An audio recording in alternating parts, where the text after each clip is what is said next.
Well, the NLDS is starting to be something crazy. You got game fours coming up today, so you know that'll be fun. So what's up, everybody? Welcome to the Shot Sports Podcast. Grab a drink, a snack. This is your weekly dose of sports, where we'll break down and do a deep dive of the world of sports. Whether you're a casual fan or a diehard, we're here to bring you the best analysis, the latest, and the hottest takes. Subscribe, share, and even comment. We appreciate all the feedback. Hit the like button for us and tap the notification bell on the right so you can be notified whenever we drop so you won't miss one. Today we got on the show Drew Best and Chris Pittner. What's Going going on, on, fellas? guys? What's up? Can I just say that if the Cubs win today, tomorrow's Friday cast, if Nas hosts, might be the most toxic podcast we've ever had. Uh, if the Brewers lose today, I am very scared. That's all I can say. It just feels like a Brewer. If it were to happen, which there's no guarantee of that, obviously, it would feel like a brewering of all brew. Like the now that's what I call Brewers baseball meme would just be amplified by 1,000. Yeah, I don't even know. I'm not even going to think about it right now. We'll get to that in a little bit. That's all. That's all I got for now. Gotcha. So we're gonna jump into our first topic, which is the MLB, NLDS, and ALDS. Um, yeah. So it's been, we got our bracket here still. Let's see. We got our bracket. We got our first Blue Jays into the ALCS. We got a game 5 with the Detroit Tigers and Seattle Mariners, and then you have game 4s coming up on the NL side today. So, it wouldn't be baseball without game 5. So hopefully the rest of the series, I don't think the LA series gonna go 5. I think the Dodgers take care of business this afternoon, but you never know what can happen in that Brewer Cup game, and you already got the Seattle Mariners and the Tigers going into a game 5, so anything can happen in that. So, what do we feel from so far? How is everybody feeling so far? Especially because y'all are Brewer fans. So, I mean, as far as this series goes, I felt pretty good after the first two games because it seemed like in those two games that it was pretty clear that Milwaukee was the better team on the field. And even last night, I thought that they were pretty evenly matched. The Cubs obviously had their big first inning. Quinn Priester had the light. The lights were a little bit too bright in Wrigley yesterday for him. Nick Mears spiked a pitch in the dirt, got a run home. And then Milwaukee just had to play catch up the rest of the way. I thought that for 8 innings out of the 9, they were the better team. It's just they weren't able to get it done at the end of the day. They had their opportunities. They didn't take it. I think the pitching matchup's going to matter a lot today, more so for who the Cubs throw out there almost than who the Brewers throw out there. I could almost see the Brewers going with another bullpen game today and saving Freddie for game 5, which I don't agree with the move, but I could also see it happening. The Cubs, I think, all hands on deck. I think they're going to start with Boyd. He's been better at home than he has been on the road this season. And then after that, it's just all hands on deck, like I said. Yeah, well, I mean, I think the biggest issue today in terms of pitching for the Brewers is deciding what you do with Freddie Peralta, because if you use Freddie Peralta in game 5, chances are you might not have him back until the earliest game 3 of an NLCS, which would be just to give him the amount of rest that he needs. If they put When him you'd be deep in the hole at that point too. Like it's like, say you have to wait till game 3. Priester didn't look good yesterday, and I like Jose Quintana pitched very well yesterday. With that said, I don't know how much I trust him against most likely, in my opinion, a Dodgers lineup. I just don't think he's going to be able to get it done against their big boppers that they have in there. So it's going to be tough. I think you need Freddie for one of those two games if you are to move on from this series. But if it does go to a game 5, all bets are off. You use anybody that's available and has a pulse, you throw out there.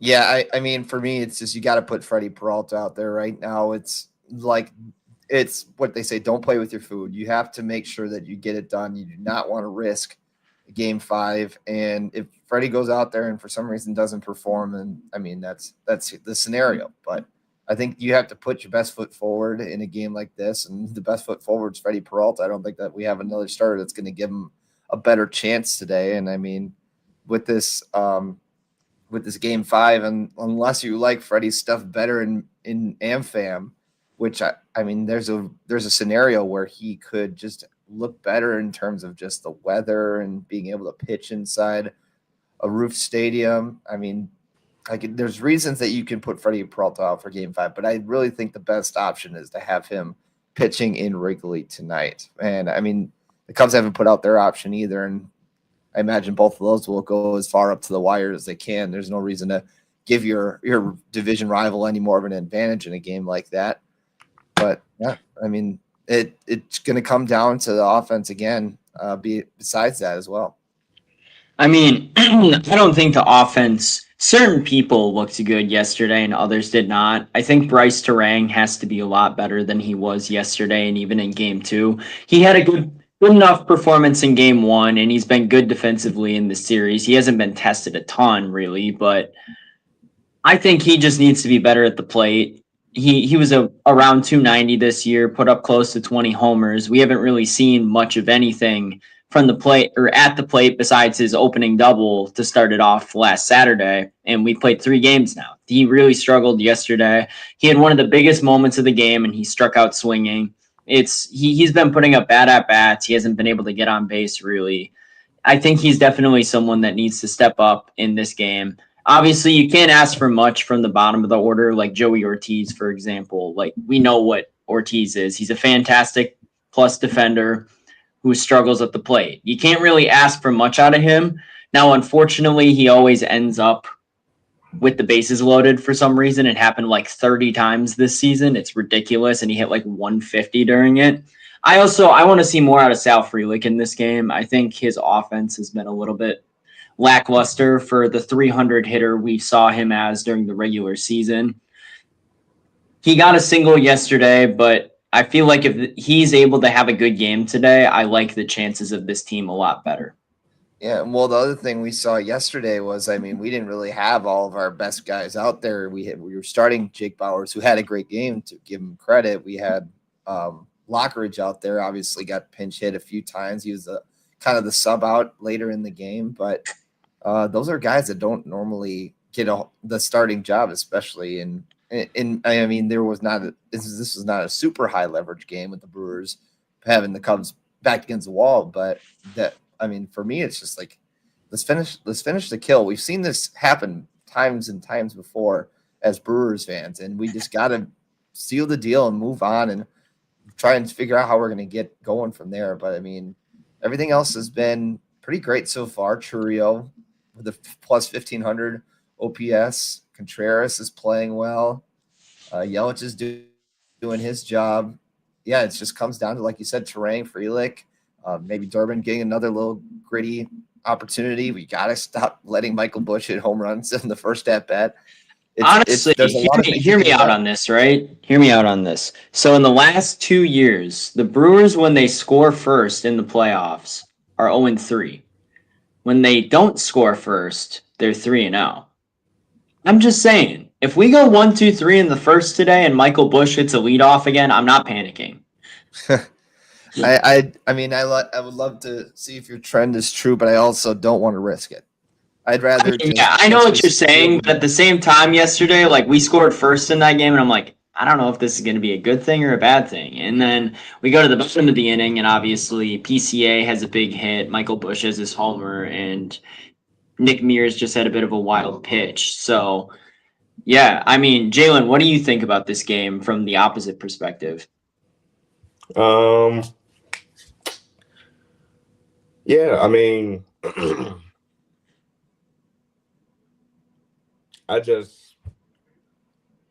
I have no words right now. I'm just happy we won a game, but because we should have won all 3 of them if you look at how many times we had the freaking lead. But yeah, I mean, it's head scratcher because the Cubs don't have no swing and miss. They don't have a pitcher that has swing and miss, and you can only get away with chopping at the bit or trying to get get me over breaking balls and fast balls and all of that bull. So, I mean, they need. I mean, the really person you only had swing and miss from was Cade Horton and Justin Steele, and you don't have those two. So, I feel like the Cubs got to come. It's going to be a slugfest. I think this game 4, and you have to make it that way because that's the only way the Cubs can win this series. Not saying that Matthew Boyd can't lock in like Tyon did yesterday, but you have literally zero room for error every single time. So you feel they should put out Matt Boyd tomorrow? Or today, rather? I want to, but I'm also looking at like Colin Ray. He's been pretty good down the stretch for you. I have a question for you. There's a certain pitcher that struggles against most teams for the Cubs, but dices up the Brewers. Would you be interested in starting Ben Brown in this game? Yeah, I'm not mad about it. I don't see why he hasn't started anything. Like, I mean, the guy dices up the Brewers for whatever reason, and he's done it for a couple years now. To 99, he throws very hard. He has swing and miss. He's the really only person that you can really think of besides Brad Keller and Palencia to have swing and miss. But you need that to start the game. I mean, I think part of it just comes down to the fact that Counsell wants to stick to his guys. And that's why he hasn't done, even throughout the regular season, a ton of tinkering with the lineup. Kyle Tucker's still batting towards the top, even though he was in a slump. PCA didn't move down the lineup for the longest amount of time. When Matt Shaw was red hot, he stayed in the 9 hole. That's just, Counsell isn't as much of a gambler that way, I don't think. Yeah, we pay a lot of attention to this series, and rightfully so. It's right in our backyard. But I think it's also important to keep an eye on everything else that's going on because, I mean, the Blue Jays did finish their series against the Yankees last night, and really it was pretty impressive. The offense was just too much. When you're playing against a team that has Aaron Judge and Carlos Stanton and all these guys, to be able to outplay them on offense is a huge deal. And, I mean, Cam Schlittler didn't have a horrible game. He obviously kind of got into a sticky situation in the 7th. But other than that, he was fine. And that's when the Blue Jays broke through. But Blue Jays advanced to the first team to advance to the CS. You got a nail-biter coming into Seattle tomorrow for that DS series, the Tigers and the Mariners. I mean, it's going to be tough because I think lineup-wise, the Mariners have the advantage in this, but the Tigers are pitching Tariq Skubal more than likely. So the lineup's going to be more or less neutralized just because they have the Cy Young winner out there on the mound. So that game, in my opinion, is a true toss-up. I had the Mariners as my World Series pick before the playoffs started, and they'd be playing against the Dodgers. So I'm going to have to roll with them, but with Skubal on the mound, I think the Tigers are actually in a really good position here as well. And that would be a heck of a storyline if you think about it. From a team who blows a 15.5 game AL Central lead to the ALCS and a chance to go to the Fall Classic. Like what a story that would be. Let's get a little bit on that Dodgers series. What have the Phillies have to do for them to force a game 5 tonight? Or this afternoon? I think the biggest thing is what? Christopher Sanchez has to throw. That's what it comes down to. You got to stop that offense. That's the reason that they haven't been able to keep up in games because they let the Dodgers get ahead. So they need to make sure that from the beginning, Christopher Sanchez is throwing. And then they have to have guys like Trey Turner step up on the offensive side. Not only that, I mean, Kyle Schwarber seemed to come to life a little bit again yesterday after his 0-for-20 spell, which was unprecedented. But I think the biggest thing is they've been able to neutralize Shohei for the most part in this series. He really hasn't done much of anything.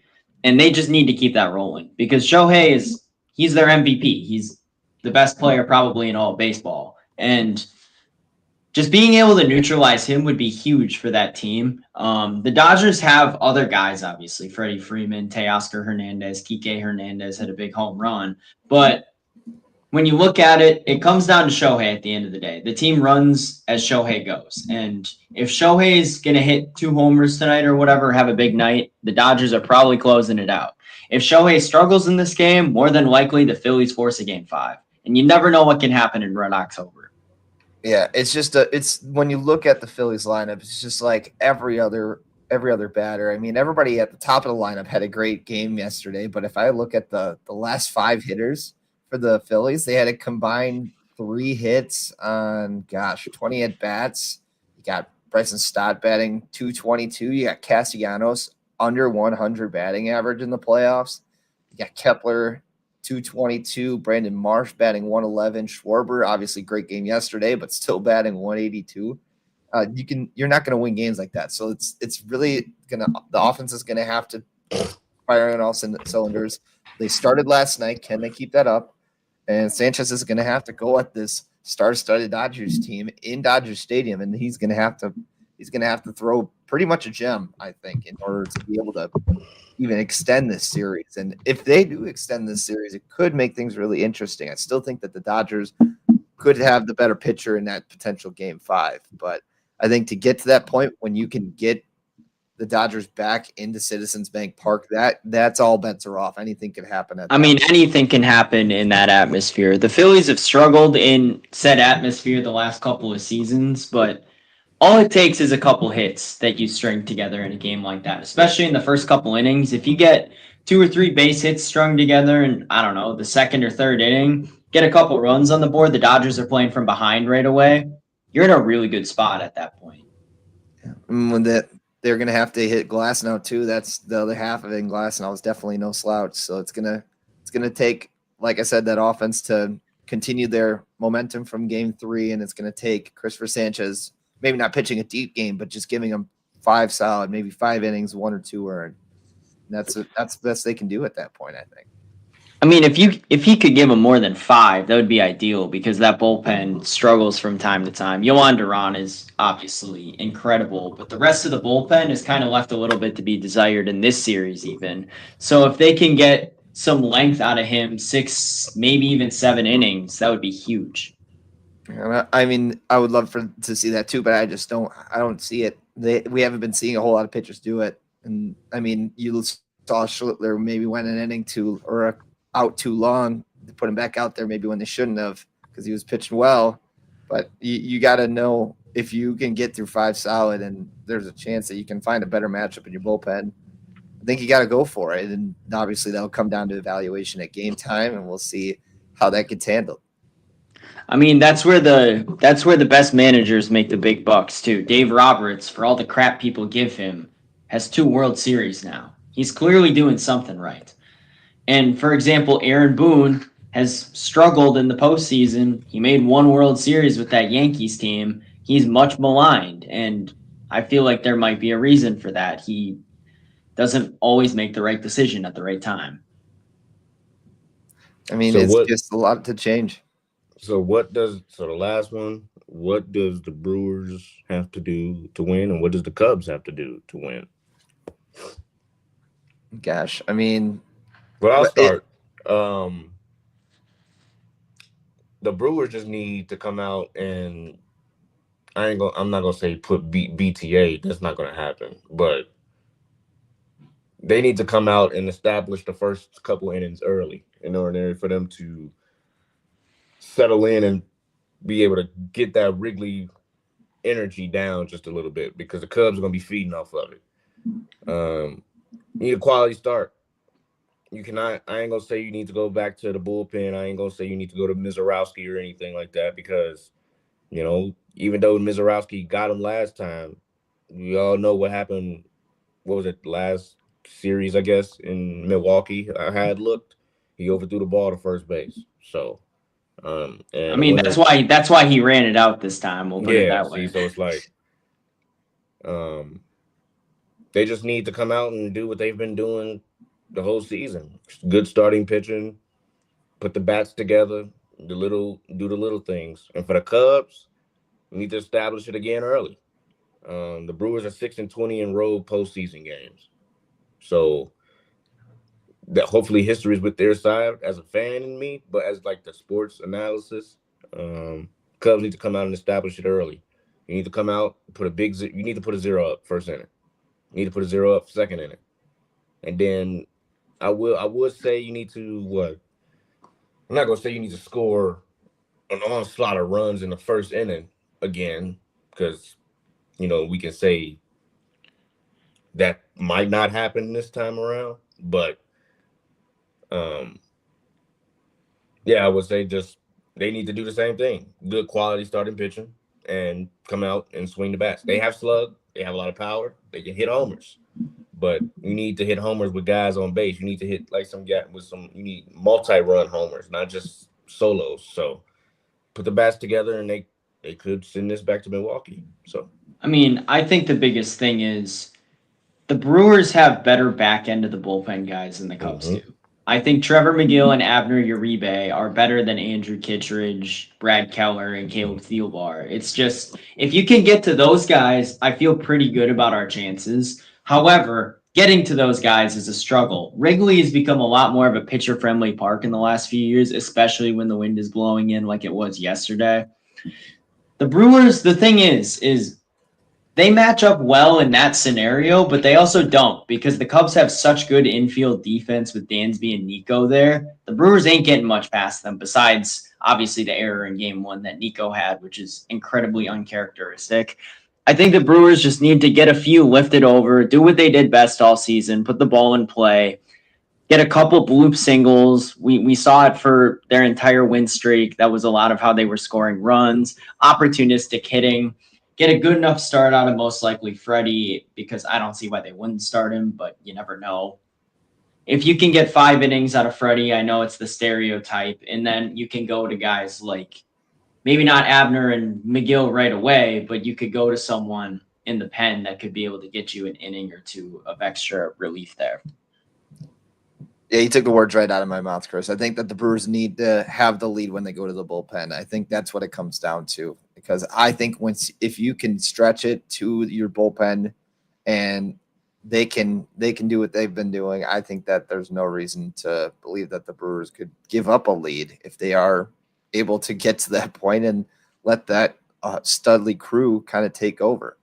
But on the other side, Cubs, it's still just going to come down to offense, and it's going to come down to early offense. Michael Busch has been doing his job.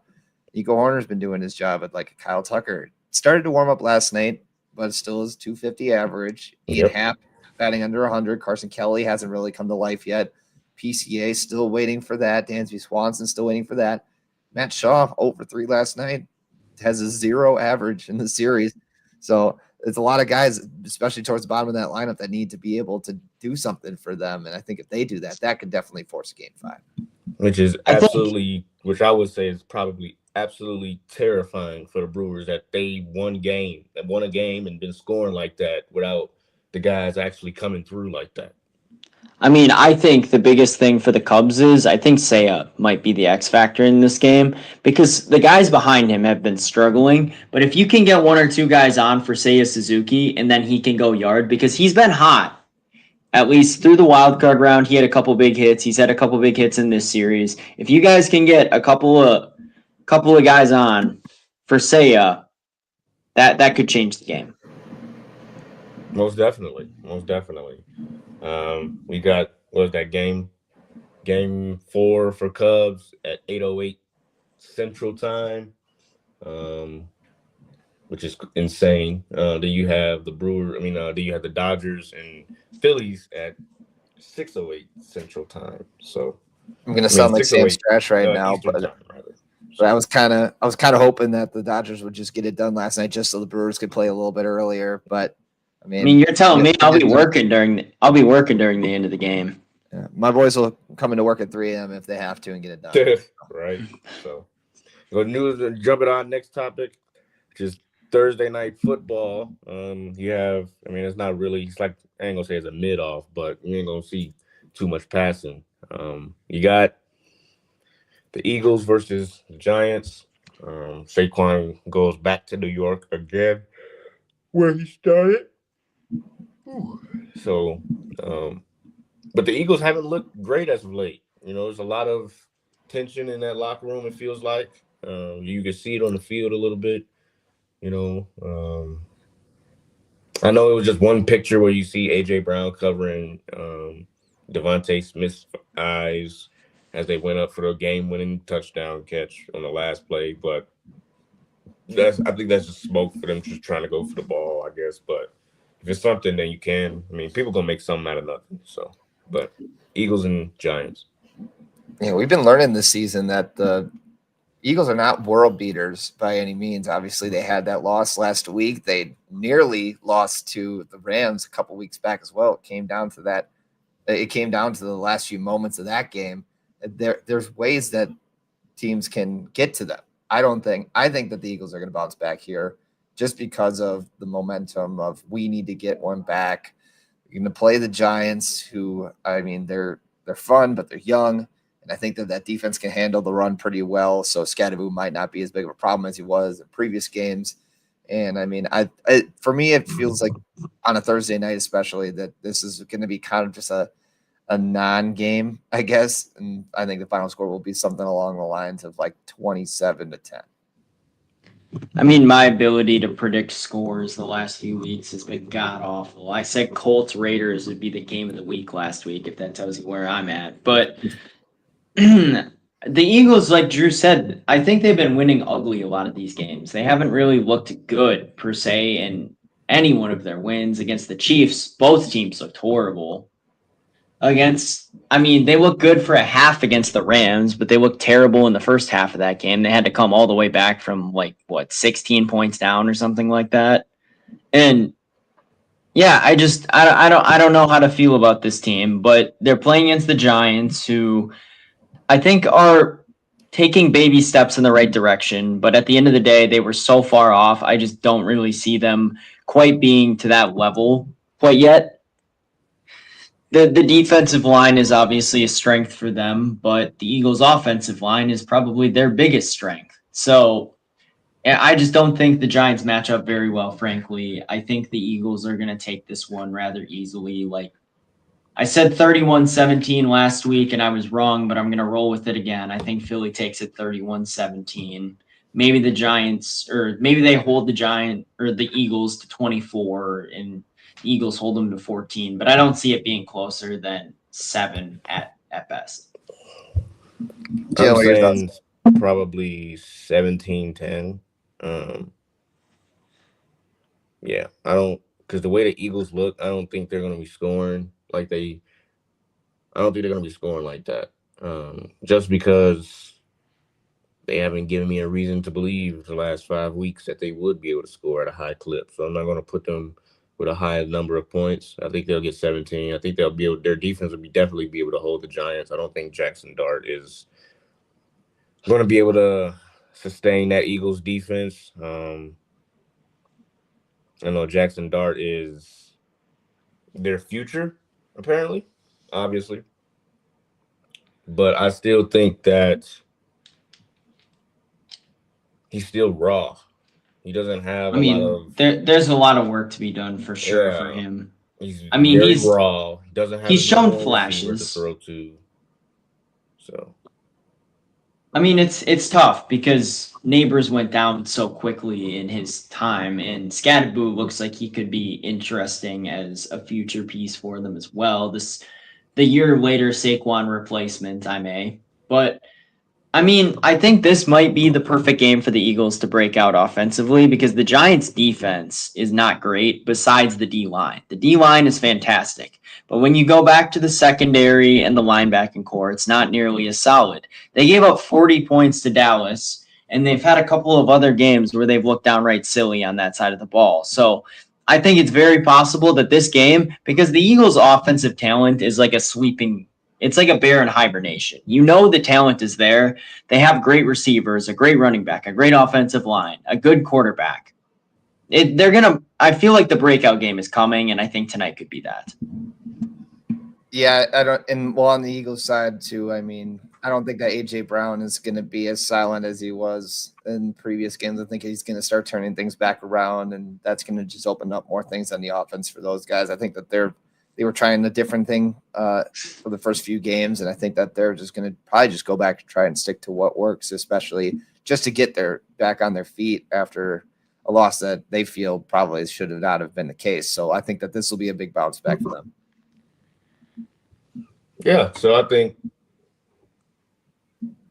everyone's definitely picking the Eagles, but Giants can make it interesting if they look like they did. What was that? Who did they play last week? The Saints? Yeah, and I mean they made Spencer Rattler look like a good quarterback in that game, and they kind of gave it away themselves with a couple bad turnovers. So yeah, so if the Giants keep it competitive and keep it close, there can definitely be a little bit of an upset there because the Eagles were upset by the Broncos, even though the Broncos are a good team, Broncos country, but they still arguably should have won that game. They were up multiple digits double digits going into the fourth quarter and found a way to blow it, right? At home. So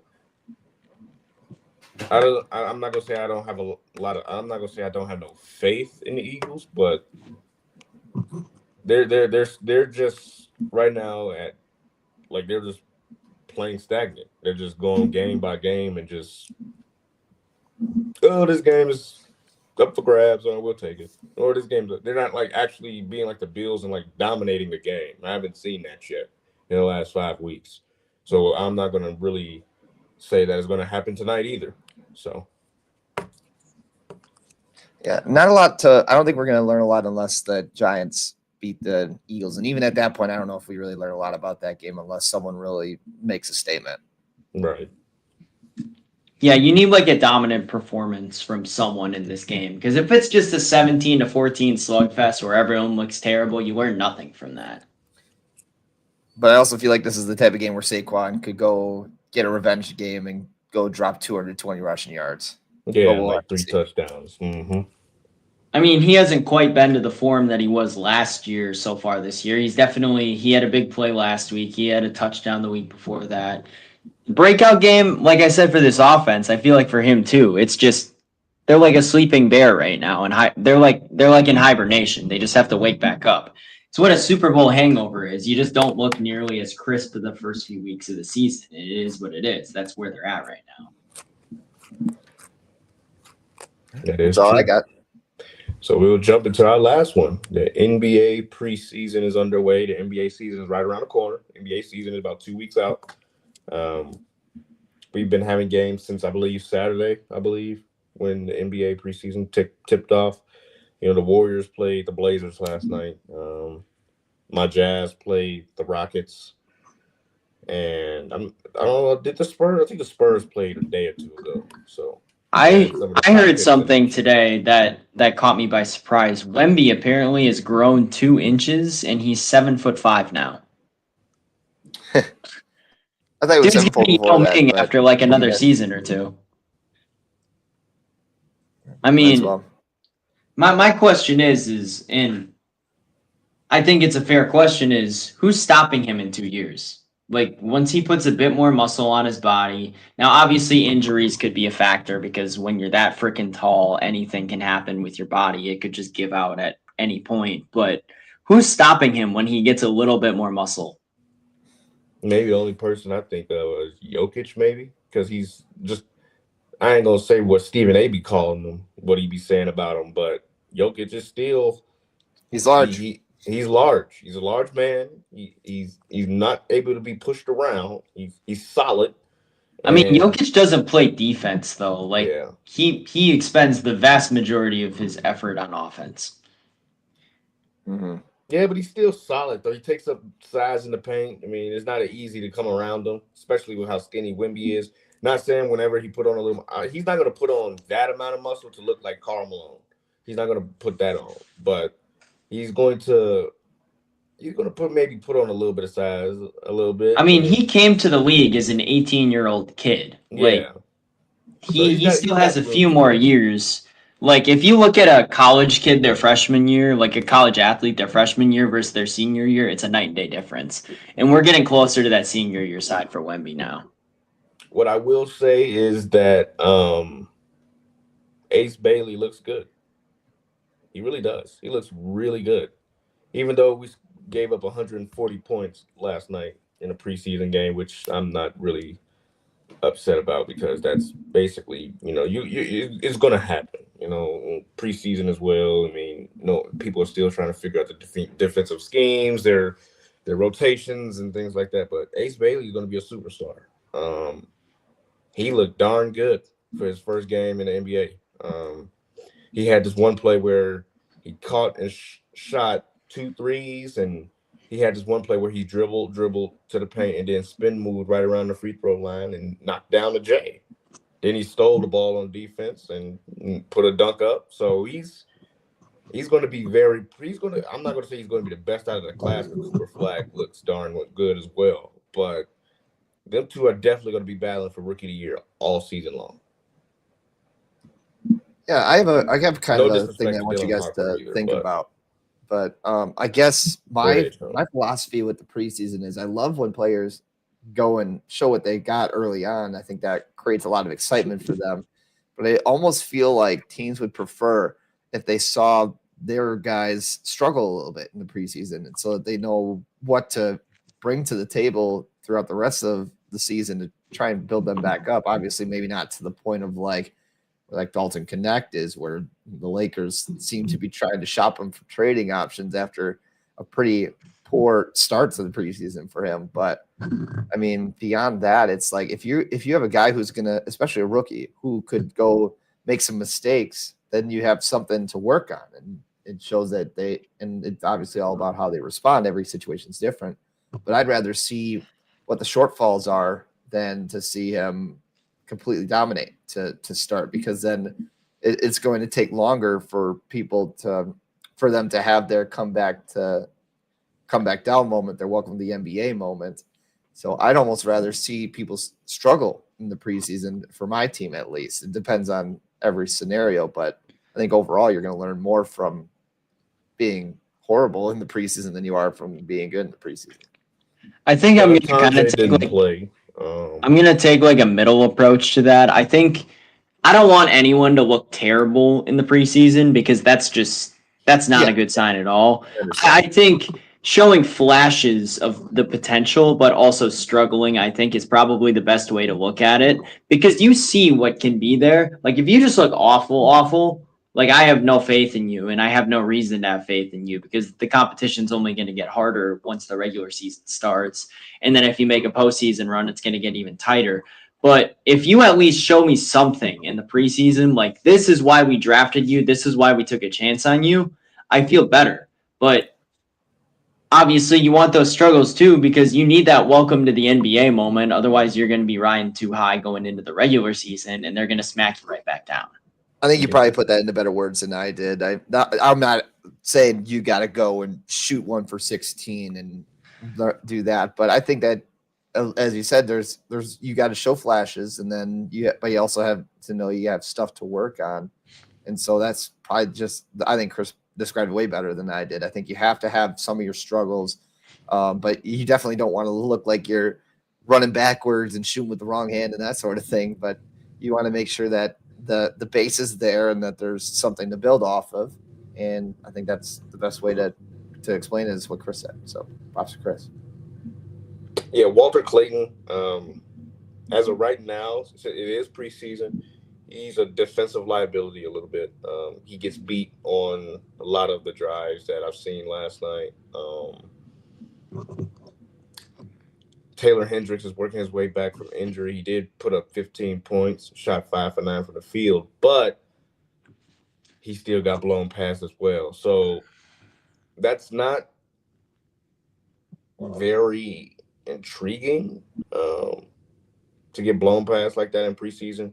But, they are working their way back from injury, and then Clayton is a rookie as well and things like that. Cody Williams did not look good in the 13 minutes he played in. He went 1 for 5 from the field. So he just had 2 points, and that was about it. But I mean, at the end of the day, though, it is only one preseason game. We get a couple of these for a reason. Like, Cooper Flag looked rough in his first summer league game. It's just, to a point, it is what it is. I mean, like you said about the defense, I wouldn't actually stress about it that much just because it's preseason. I don't think everyone's giving 110% during the preseason, especially on defense. You just don't want to get hurt. You want to get your reps in without getting hurt. So if this continues over the regular season, which it was a bit of a problem last year for the Jazz, especially with the young team that they have, then I'd be a bit more concerned. But as of right now, I'm not super worried about what results are in the preseason as long as my guys are showing me at least a little bit. Anything about the Bucks? Still early So for me. There was a report. I don't know if it was yesterday or if it was Tuesday, where Giannis said that he would reevaluate his situation in 6 to 7 months, which is basically just code for the end of the season. But he's locked in for right now.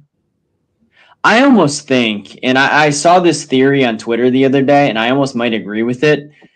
There was a report that came out that Giannis's family moved back to Athens, away from Milwaukee, and his kids are going to live and grow up in Greece full time. I could see him retiring from the NBA early and going to play his last few years overseas. Now, how early that's going to be, I don't know. I don't think anyone knows that answer. I don't think he knows that answer yet. But I wouldn't be shocked after maybe not the end of this contract, because I still think that's a tad early for him to retire and go overseas. But after the contract after that, he's going to be what, 35, 36, 37? He's probably going to pack it up a couple years early and go play at home for a couple years before he officially hangs it up. So his kids are still, for clarification, his kids are very young still. They're not in school. I think they're under what, 5, 6. The oldest Yeah. one's like maybe starting kindergarten. So right now his family is with him, but they will be, I guess, being put over there in Greece where they're going to go to school and grow up there. So, Well, Giannis is 30 years old too, so that the possibility of him going to play overseas might not come for another 5 years. And obviously, we would never know what the Giannis's exact thought process is, but I think it's better than Shams being like, "Oh, he thinks that he's going to leave Milwaukee, and the Knicks we're this close to having him, and all that stuff." I think it's just, I extra mean, noise. the thing with those trades is maybe Giannis wanted to go to New York, and I will probably never really know the answer to that until like a couple years down the line. But at the end of the day, he's still under contract. It's not like he can just sign with New York just because. Like the Bucks still have to agree to a deal with him. He can try and force a move, but if the Bucks don't like the return package, they don't have to accept it. He's stuck here. That's what he signed here to do. Like I might be sounding like an old man yelling at a cloud with this one, but I don't know. Like if you sign a contract with the team, I think it's your obligation to try and perform for them, especially if they don't like the offers that a team like the Knicks is trying to put out there. I think Shams tried to paint the Bucks almost as a villain and say, well, Giannis wanted to go to New York, but the team wouldn't let him. Yeah, and well, I didn't think it was such a crazy take to think that Giannis still wanted to be in Milwaukee. I really think he does, and I don't think that he's really done anything that really, with at least any substantial evidence, shows otherwise. I think that he still wants to be there. Obviously, he's looking around the NBA because everybody who's a professional looks around and sees what's out there. But I think that in terms of just this has been his home for this entire time that he's lived in the United States. He's never really come to know anything else. And I think that he's really taken Milwaukee as his own. And I think that, I mean, maybe one day eventually he'll leave on his own accord. But I think for right now to say that, oh, he's upset and he wants more to be done and he wants this, he wants that. I think he wants to play in Milwaukee. And I think more importantly, he wants to play basketball. And I think that I think it's harder now, obviously, with all of his friends gone. But I think that he still feels like he could do something here, even with Dame hurt.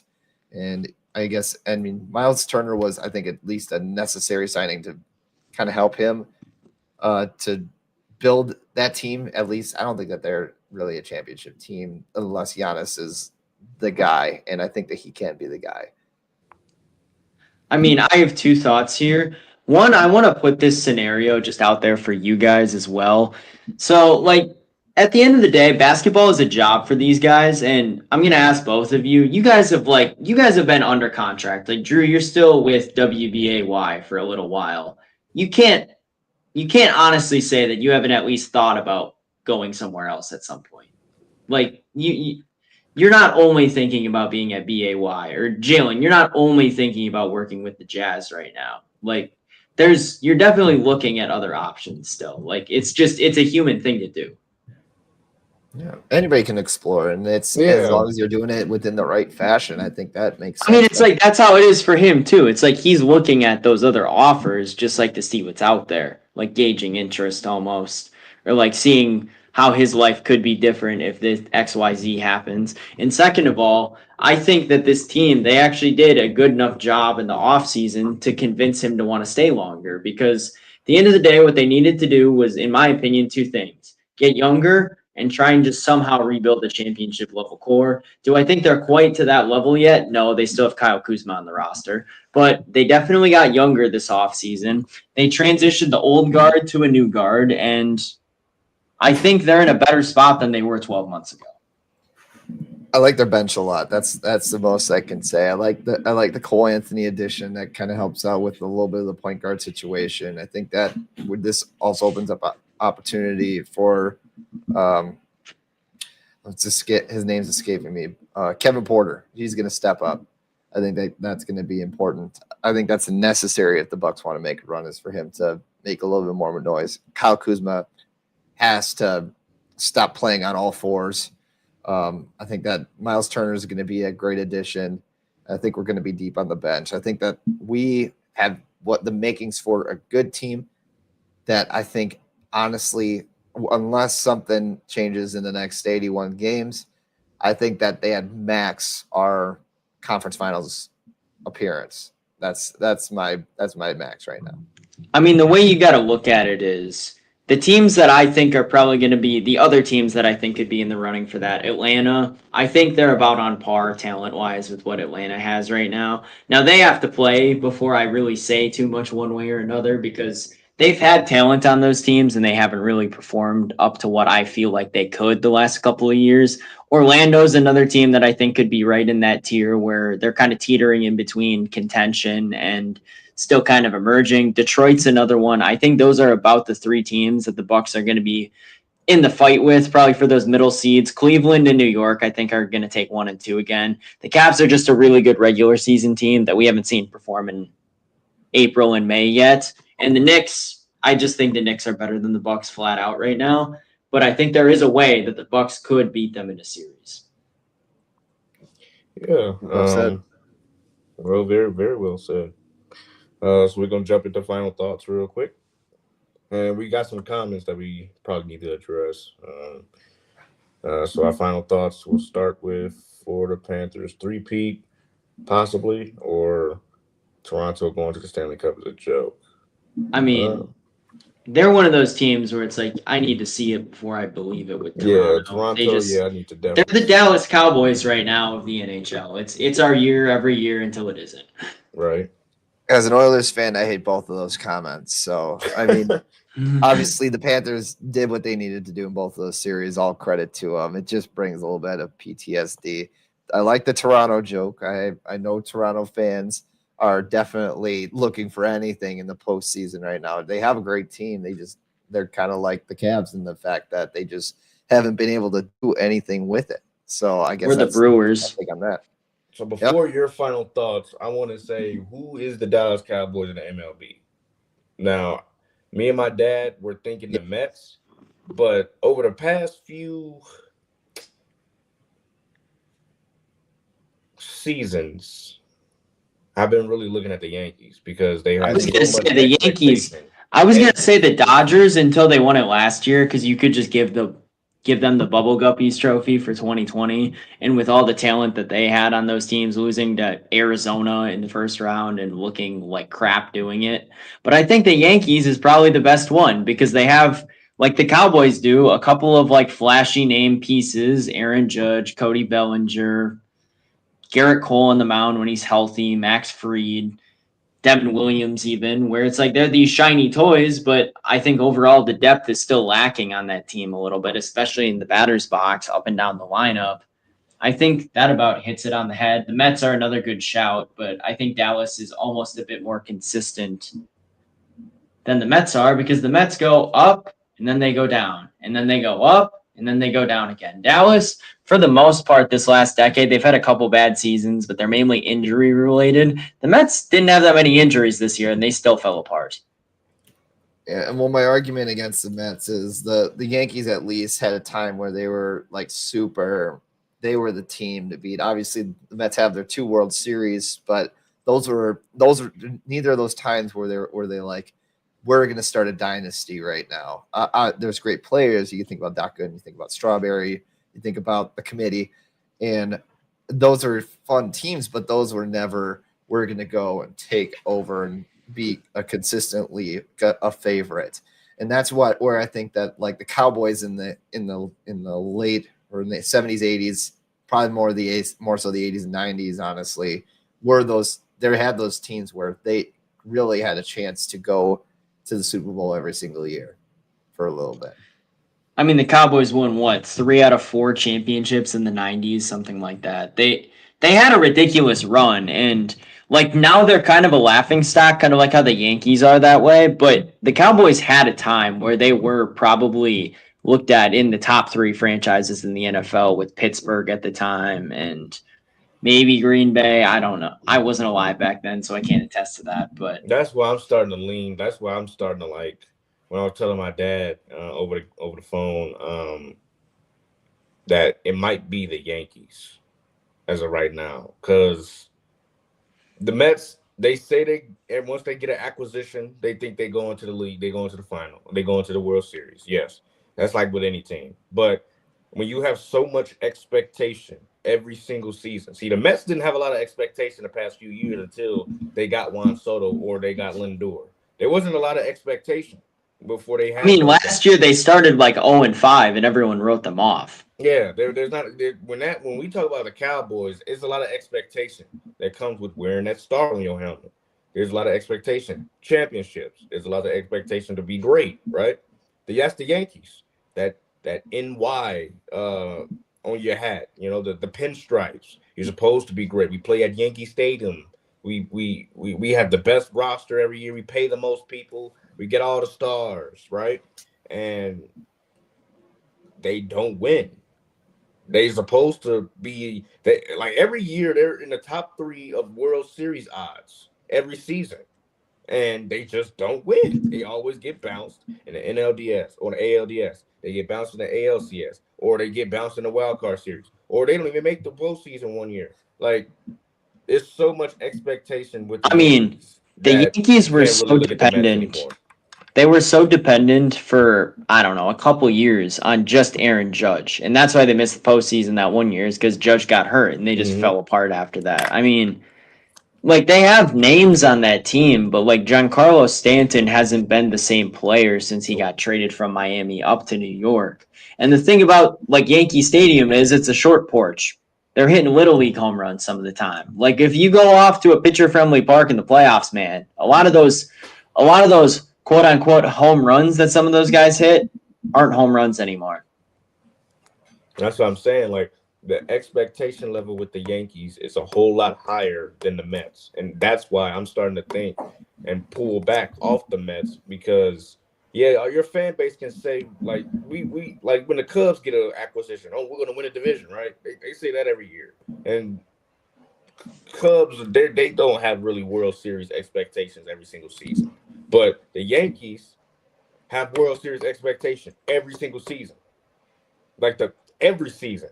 MLB Network, ESPN baseball, like they're MLB on Fox. Like, they're always talking the Yankees to be World Series favorites, World Series odds, top 3. They should be in the World Series. Like, they say that every single season. We haven't heard that from the Mets. So I have to pull back off the Mets, and I hear it, and I have to say the Yankees, but go ahead with your final thoughts. First, go ahead. I mean, my biggest one is just, I think the Crew have to wrap it up today. Do I think it's going to happen? I'm going to shrug my shoulders and say I don't know, because I think the pitching matchup's going to have a lot to do with how the game plays out. But I think they have to get it done today, because I'm terrified of a Game 5. Anything can happen. Everybody's terrified of a Game 5. You could be the 2025 Colorado Rockies up against the 2024 LA Dodgers in a 1-game series and you could win. That's the beauty of a Game 5, and that's why I'm so scared of it. I don't know if the Rockies even really have a chance. Yeah. If the I'm Rockies, just saying anything can happen. that's true. Anything can happen, but I think One that game of baseball, you can win. Yeah, that's true. That's true. But I feel like if they played 162 games against each other, I think the Rockies maybe win 10. But what if that's one of the 10? That's what I'm saying. Yeah, It that could is be true. one of those 10. I'm not saying that it would be one of those 10, but I'm saying it's possible. Anything can happen. That's true. Hunter That's Goodman fair. legacy game. Brendan Doyle comes back to shine finally, but just don't put in Kyle Freeland. My final thought is my Twitter account, my X account, got suspended, For and what? I think the reasoning was inauthentic behaviors, and I don't know what that means. I didn't even Because know. I go on X once to just it's either like I'm looking at it, trying to watch like a quick highlight quickly after it happened at work, or just quick scrolling through and then I'm getting off. I don't think I'm spending more than 5 minutes on X. Honestly, in a month, I probably don't even spend more than 10 minutes on X.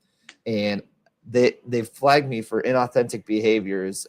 Either there's another account that is similar to mine, or there's I don't know. This is the second time I've had a X account deleted. It's another reason why I hate the app. I don't even do anything wrong, and things just come back to bite me. So I may have to protest against X. Obviously, it's not going to lose them any money, but I will for now. I'll remain a Facebook truther and an Instagram truther. I would say my final thoughts, same round as Chris. Obviously, Cubs got to win today, obviously, to keep their season alive. But, yeah, I mean,